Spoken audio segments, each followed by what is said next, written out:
Son dönemlerde artan maliyetler, plansız tarım politikaları ve yetersiz denetim Türkiye'de gıda sektöründe ciddi güvensizliğe yol açmıştır.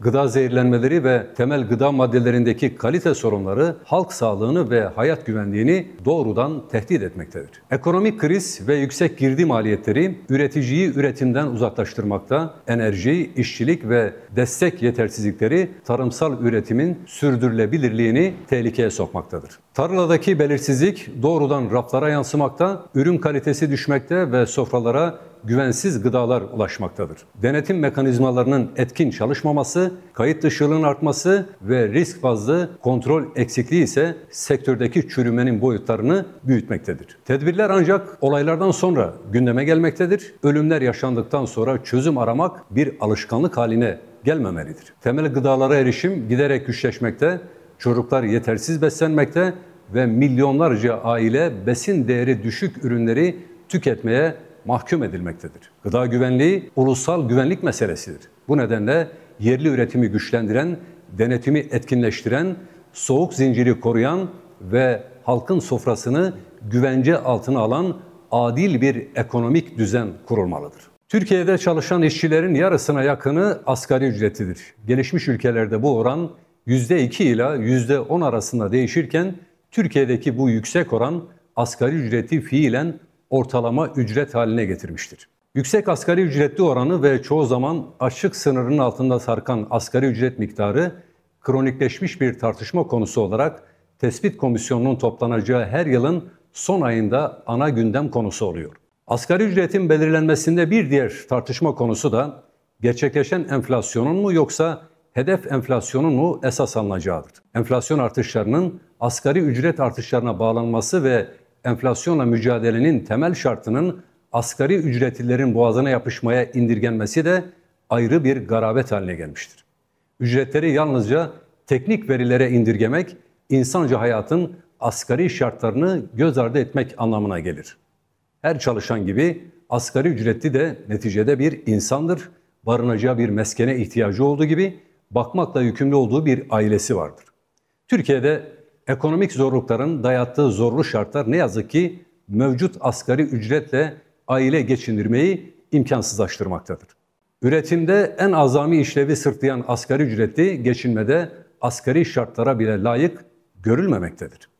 Açlık sınırının 28 bin lirayı, yoksulluk sınırının 92 bin lirayı aştığı mevcut şartlarda asgari ücret belirlenirken tüm taraflar teknik veriler ya da enflasyonla mücadele parametrelerinden önce vicdani sorumlulukla hareket etmelidirler. 2026 bütçesinde öngörülen faiz giderleri 2 trilyon 741 milyar 656 milyon lira olarak belirlenmiştir. Her yıl öngörülen bütçe açıklarının alınan borçlarla finanse edilmesi yıllar içinde devasa borç sarmalı ve borçlara ödenen uçuk faiz miktarı olarak karşımıza çıkmaktadır. Bütçede en büyük payı alan Milli Eğitim Bakanlığı'nın 1 trilyon 944 milyar liralık bütçesiyle kıyaslandığında 3 trilyon liraya yaklaşan faiz yükünün geldiği vahim nokta daha iyi anlaşılacaktır. Borçlar için ödenecek faiz tutarı toplam bütçe gelirlerinin %16,91'ine, vergi gelirlerinin ise %19,89'una karşılık gelmektedir. Yani devlete ödediğimiz her kuruş verginin %20'ye yakınını borç faizi olarak maalesef tefeci kurumlara vermek durumunda kalıyoruz. Emeklimizden, asgari ücretimizden evine doğru dürüst ekmek götüremeyen, çocuğunu istediği gibi giyindiremeyen, kirasını ödemekte binbir zorluk çeken vatandaşlarımızdan esirgediğimiz miktarın çok daha fazlası ne yazık ki modern tefeci kurumların kasalarına akmaktadır. Oysa giderlerimizi gelirimize göre ayarlayabilseydik, israf düzeni yerine tasarruf düzenini oturtabilseydik, peşinen borçlanma demek olan bütçe açıklarını literatürümüzden dahi çıkarabilseydik, milli gelirimizle tefecileri palazlandırmak yerine emeklimize, çalışanımıza, asgari ücretlimize, fakir fukaramıza daha yaşanabilir ekonomik imkanlar sağlamış olurduk. Faiz düzeni sömürü düzenidir, mutlaka terk edilmelidir. Önümüzdeki 10 yılın aile yılı ilan edilmesi önemli bir adım olmakla birlikte 2025 yılı boyunca aileyi güçlendirme adına yapılan çalışmaların aile kurumunu daha fazla iyileştirmediği gerçeğinden ders çıkartılmalıdır. Boşanma oranlarının artması, evliliğin azalması, doğurganlık hızının 1,48'e düşmesi gibi en temel sorunların altında yatan sebep, aileyi güçlendirme adına bir takım maddi destekler sağlanırken, aile kurumuna zarar veren politikaların hala devam ediyor oluşudur. Öncelikle bu çelişkinin giderilmesi gerekir. 6284 sayılı kanun, süresiz nafaka uygulaması ve çocuk velayeti gibi konularda iki tarafı da mağdur etmeyecek bir düzenleme halen yapılamamıştır. Cinsel sapkınlığın propagandası hala serbest bir şekilde yapılmakta, cinsiyet iptali ameliyatlarının giderleri SGK tarafından karşılanmaktadır.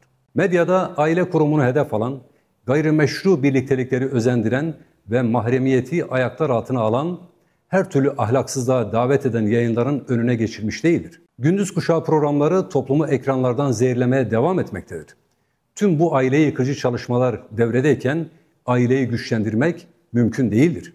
Ev hanımlarını evden uzaklaştıran, çocuklarından koparan ve onları çalışmak zorunda bırakan politikalara bir an önce son verilmelidir. Ev içi emeği yok sayan, anneliği değersizleştiren anlayışın yerini ev hanımlarının elini ekonomik olarak güçlendiren, çocuk bakımını yeterince destekleyen politikalar almalıdır. Ev hanımlarının çocuk sahibi olma oranının çalışan kadınlara göre 2 kat daha yüksek olduğu gerçeği dikkate alınmadığı sürece nüfusun erimesinin önüne geçmek mümkün olmayacaktır. Kadınlar için çalışma şartları çocuk sahibi olma konusundaki tereddütlerini ortadan kaldıracak şekilde aile odaklı olarak düzenlenmelidir. Birleşmiş Milletler Güvenlik Konseyi'nde kabul edilen ve ABD Başkanı Trump tarafından imzalanan sözde Gazze planı, bölgede barış ve istikrar sağlama iddiasıyla ortaya konmuş olsa da, Siyonist işgali kurumsallaştırma ve Filistin direnişini tasfiye etme amacı taşımaktadır. Plan kapsamında kurulması öngörülen istikrar gücünün Siyonist rejimle koordineli hareket edeceğine dair ifade, planın işgalci yapıyla ortak hazırlandığını açıkça ortaya koymaktadır. Siyonist rejimin yürürlükte olan ateşkese rağmen Gazze'ye ve Lübnan'a yönelik saldırılarını sürdürmesi hem bu sözlü ateşkesin hem de Gazze planının gerçek bir barış amacı taşımadığını, direnişi zayıflatmak ve susturmak üzere kurgulandığının ispatıdır. Ne yazık ki bölge ülkeleri bu plana karşı gereken tepkiyi göstermemekte, hatta bu tehlikeli sürecin bir parçası haline gelmektedir. Bu bölge halklarının geleceğini de tehlikeye atan bir tutumdur. Siyonist projeye karşı sessiz kalanlar bu tehdidin kendi kapılarına kadar gelmesine zemin hazırlamaktadır. Bu noktada yalnızca hükümetler değil, Müslüman kamuoyu da sorumluluk almalıdır. Gazze meselesi gündemden düşmemeli, Siyonizm lehine işleyen her plana karşı güçlü bir siyasi ve toplumsal tepki ortaya konmalıdır. Bölgeye insani yardımın kesintisiz ulaştırılması sağlanmalı, direnişi hedef alan planlara karşı halklar yöneticileri üzerinde etkili bir baskı kurmalıdır.